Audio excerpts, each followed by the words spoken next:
January might seem like the quiet heart of winter, but for experienced gardeners, it's actually where the entire growing season begins. While most people are still waiting for warmer days, the most productive gardens are already taking shape, indoors, under grow lights, or on bright windowsills. Here's the reality: if you wait until spring to start everything, you're already too late. Some crops simply need a long head start. Miss that early window, and you'll likely end up with weak plants, disappointing yields, or no harvest at all. These 6 vegetables don't tolerate delays. They require time, patience, and an early beginning, right in January. If you want stronger plants, earlier harvests, and a garden that truly performs, these are the crops you should be starting now. 1. Leeks. Leeks can be thought of as a more refined relative of onions, and they demand even more patience.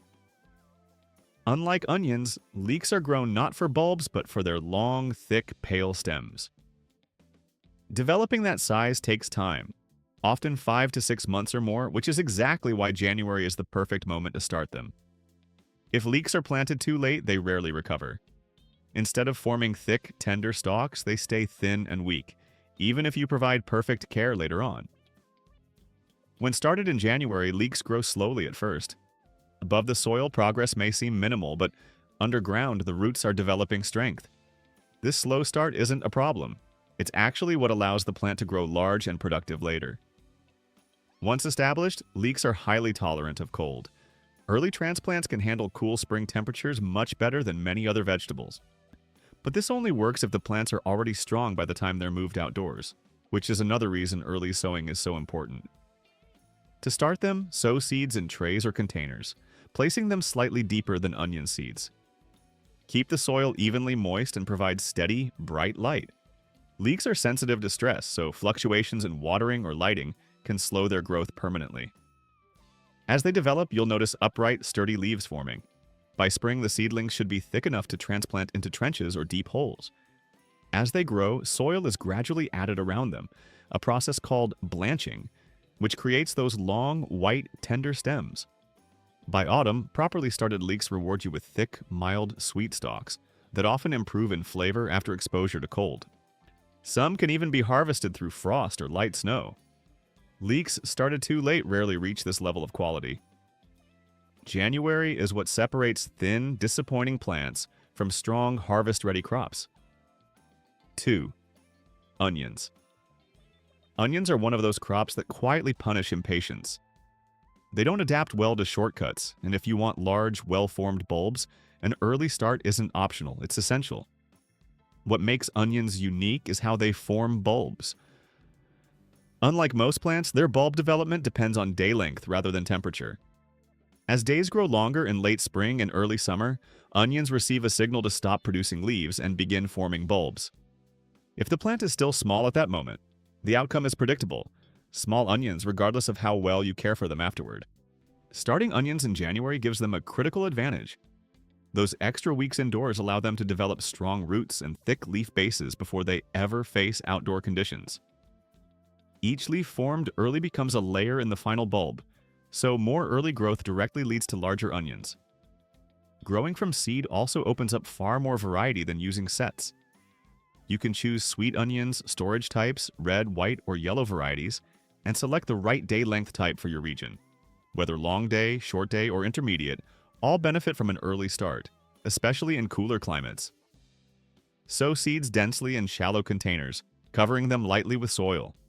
Onion seeds don't need depth, they need consistent moisture and strong light.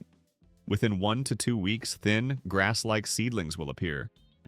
They may not look impressive at first, but this stage is crucial. Keep them under bright light to prevent stretching. As they grow, trim the tops to about 3 to 4 inches. This doesn't harm the plants. It actually strengthens them, encouraging thicker stems and better root development. By early spring, you'll have strong, pencil-thick seedlings ready for transplanting. Once moved outside, they grow rapidly, already far ahead of onions started later. Gardeners who skip a January start often wonder why their onions remain small or fail to form proper bulbs. The reason is simple: the growing timeline began without them. 3. Peppers. Peppers may thrive in warmth, sunlight, and long summer days. But one thing they absolutely don't tolerate is being rushed. From seed, peppers are among the slowest growing vegetables. Germination alone can take 2 to 3 weeks, sometimes even longer. And once seedlings appear, their early growth is steady but gradual. That slow development is exactly why starting them in January is so important. Peppers need time, not just to grow leaves, but to build strong stems, develop branching, and establish a deep root system capable of supporting heavy fruit later on. When started too late, they simply don't have enough time to reach full maturity before the growing season ends. Starting peppers in January gives them a major advantage. Instead of struggling to catch up in spring, they grow steadily indoors, protected from cold nights and unstable weather. By the time they're moved outside, they're already strong, well-developed plants rather than delicate seedlings. Warmth is essential for germination. Pepper seeds perform best at temperatures between 75 and 85 degrees Fahrenheit, which often means using a heat mat during winter. Without enough heat, seeds may fail to sprout or even rot. Once they emerge, strong light becomes critical. Bright, direct light prevents weak, stretched growth and encourages sturdy stems. Peppers that begin early develop a solid structure before flowering starts. This is more important than many gardeners realize. Each branch becomes a potential site for fruit. The more branches the plant forms early on, the more flowers and ultimately peppers it can produce. When peppers are started too late, they often begin flowering while still small. This results in fewer blooms, fewer fruits, and a delayed harvest that may not fully ripen before cooler weather arrives. In cooler climates especially, January marks the difference between success and disappointment. Early started peppers can produce continuously throughout summer and into fall, while late started plants often yield only a small number of fruits before the season ends. Peppers reward patience. Give them a proper January start, and they respond with abundant harvests, thicker fruit walls, richer flavor, and earlier production. Skip that early start, and no amount of summer heat can fully compensate for the lost time. 4. Eggplant. Eggplant follows a similar pattern to peppers, but with even greater demands and far less tolerance for mistakes. These plants require time, warmth, and stability from the very beginning. And if they don't receive all three, they rarely reach their full potential. From seed, eggplants develop slowly and steadily. Germination can take several weeks, and once seedlings appear, they focus primarily on building their root systems rather than showing rapid above-ground growth. This early stage is crucial. Starting in January allows eggplants to quietly develop strong roots and thick, woody stems long before they are exposed to outdoor conditions. This early structure determines everything that comes later. Eggplants produce large, heavy fruits, and without strong stems and a solid root system, plants struggle to support them. Weak plants often drop flowers, experience poor pollination, or fail to set fruit altogether. Late-started eggplants may look healthy at first glance, but they rarely perform at their full capacity. When started in January, eggplants enter spring already well-developed and resilient. Instead of slowing down after transplanting, they begin growing more rapidly. Warm soil and rising temperatures encourage active growth rather than stress, allowing the plant to focus on flowering and fruit production instead of simply surviving. Timing is critical because eggplants need a long season, not just to grow, but to flower, set fruit, and allow that fruit to mature fully. In many regions, warm weather arrives quickly and disappears just as fast. If plants are started too late, they may still be developing when they should already be producing. Strong early growth leads to thicker stems, better branching, improved airflow, and more effective pollination. Flowers remain on the plant instead of dropping. Fruit set more consistently, and the harvest is larger, smoother, and more evenly shaped. Late-started eggplants often produce only a few small fruits before temperatures begin to drop. In contrast, plants started in January continue producing well into late summer and even early fall. If your goal is to harvest firm, glossy eggplants with deep color and rich flavor, not weak plants with minimal yield, then starting in January isn't just helpful, it's essential. 5. Celery. Celery is one of the most misunderstood crops in home gardening, and easily one of the most demanding. Many gardeners approach it as if it behaves like lettuce or herbs, expecting quick, easy growth. In reality, celery follows its own pace, and if you miss the January starting window, the results almost always reflect it. Celery has a very long growing season, typically taking anywhere from 120 to 150 days to reach harvest. What makes it even more challenging is how slow it is in the beginning. For several weeks after germination, it may appear as though nothing is happening at all. But this isn't a problem. It's simply how celery develops. Starting celery in January gives the plant exactly what it needs: time. Instead of trying to push growth later in the season, you allow it to establish itself gradually and naturally, which leads to much better results. The seeds themselves are extremely fine, almost like dust, and they require light to germinate. If they're buried too deeply, they won't sprout at all. The soil surface must stay consistently moist, but not overly wet. Even a short period of dryness during germination can interrupt the process completely. Temperature also plays a key role. Celery seeds germinate best between 65 and 75 degrees Fahrenheit, conditions that are much easier to maintain indoors in January than outdoors in early spring. Once the seedlings emerge, patience becomes essential. For quite some time, growth above the soil remains slow and subtle.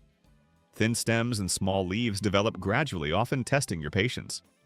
However, beneath the surface, the plant is building a strong root system, and that unseen development is what determines the quality of the final harvest. Celery prefers cool conditions but is very sensitive to stress. Heat, drought, inconsistent watering, or sudden temperature changes can all negatively affect it. When stressed, celery becomes bitter, stringy, or hollow. By starting early, you give the plant time to mature before intense summer heat arrives, helping preserve its crisp texture and mild flavor. Gardeners who delay planting until spring often struggle all season. Plants remain thin, bolt too early, or fail to develop thick stalks altogether. In many cases, the harvest doesn't justify the effort. Celery started in January, however, enters the garden strong, well-rooted, and ready to grow steadily. By the time summer arrives, it's already developed enough to handle warmer conditions without losing quality. With celery, timing isn't just helpful, it's critical. And January is what separates frustration from success. 6. Artichokes. Artichokes belong to a completely different category of crops. They're not just vegetables, they're long-term projects that require planning, patience, and commitment. But when grown correctly, they reward you with one of the most unique and impressive harvests you can achieve at home. From seed, artichokes take a very long time to mature. Many varieties require 8 to 12 months before they are capable of producing edible buds. This means timing is absolutely essential. Starting artichokes in January gives them the extended growing period they need to build size, strength, and internal energy. Without this early development, plants may produce large amounts of foliage but never reach the stage where they can form buds. Artichokes also depend on temperature signals to trigger flowering. Most varieties need exposure to cooler conditions at a certain stage. However, for this to work, the plant must already be mature enough to respond. Smaller, underdeveloped plants simply won't react to these cues. By starting in January, artichokes are already well established by the time spring temperature fluctuations occur. Instead of being stressed by cooler weather, they interpret it as a signal to begin bud formation. As they grow, artichokes become large, striking plants with thick stems and silvery, deeply cut leaves. They take up space, stand out visually, and add a dramatic presence to any garden. But this kind of growth only happens when the plant has enough time to develop properly. Gardeners who start too late often end up with impressive-looking foliage but no actual harvest. The plant appears healthy, but the edible buds never form. In most cases, this comes down to one issue: late planting. When started in January, artichokes enter the growing season ahead of schedule. They grow more quickly, respond correctly to environmental cues, and have a much higher chance of producing large, tender buds in their first year. And once established, many artichoke plants continue producing for several years, making that early investment even more worthwhile.